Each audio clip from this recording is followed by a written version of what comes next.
Bonjour à tous, je m'appelle Jacob Hamel, fondateur de Quantum Training et bienvenue au Quantum Gym. Aujourd'hui, on va parler de l'importance de bien connaître et de maîtriser l'anatomie. Donc, très simplement, l'anatomie, c'est seulement de connaître les origines, les insertions, les os, les mouvements que les muscles font. Et en fait, ce que ça va faire, c'est que ça va nous aider à choisir les bons exercices pour bien recruter les muscles qu'on veut viser. Donc, si vous travaillez autant en perte de gras qu'en prise de masse musculaire, qu'en gain de force, ce qu'on veut, c'est travailler les muscles. Donc, un petit exemple ici, pourquoi c'est important de bien connaître, par exemple, l'anatomie fonctionnelle, donc en mouvement dans le gym, des pectoraux. Donc, par exemple, ici, on a notre ami M. Skeletor, et souvent, dans le fond, dans un livre d'anatomie, on va dire que le grand pec est un rotateur interne de l'humérus. Donc, si, exemple, ici, on a la partie plus sternale, bien, clairement que si l'origine de l'insertion se rapproche, bien oui, ça va faire de la rotation interne.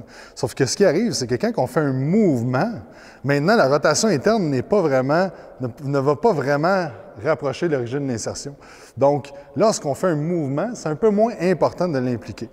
Autre chose aussi, c'est qu'on peut regarder les différents angles de fibres musculaires. Donc, souvent, on va voir que la partie claviculaire fait de la flexion du coude, donc va lever le bras vers le haut.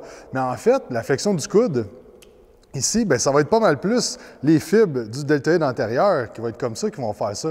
Si on regarde les fibres de la partie claviculaire, donc on a ici, on a un paquet de fibres qui va dans ce sens-là, bien, eux vont faire la flexion, mais dans ce sens-là.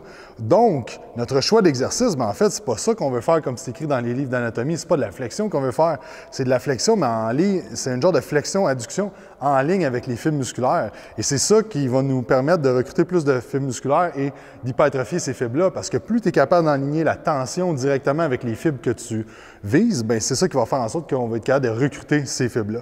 Donc, même chose, si on veut aller travailler avec la partie sternale, en fait, bien, on voit que c'est dans cet angle-là qu'on va aller travailler. Si on veut travailler la partie plus costale vers le bas, on va aligner plus vers le bas. Donc ça, c'est juste un exemple parmi tant d'autres. Si on regarde surtout les muscles avec des muscles en éventail, comme le pec et le grand dorsal, c'est vraiment important de maîtriser ça pour aller avoir un développement uniforme et complet au niveau musculaire. Donc ça, on prend cet exemple-là et on le met concrètement avec un humain plutôt qu'un squelette. Bien, en fait, souvent, on va voir l'exercice comme ça, low cable crossover avec la poulie en bas. Donc ça, on voit, prends l'autre aussi.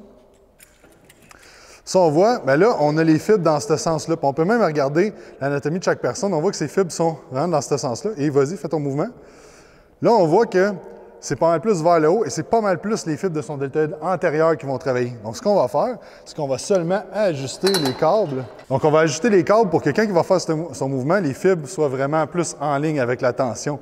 Et là, comme ça, bien, on voit que là, clairement, les fibres sont beaucoup plus en ligne avec la tension.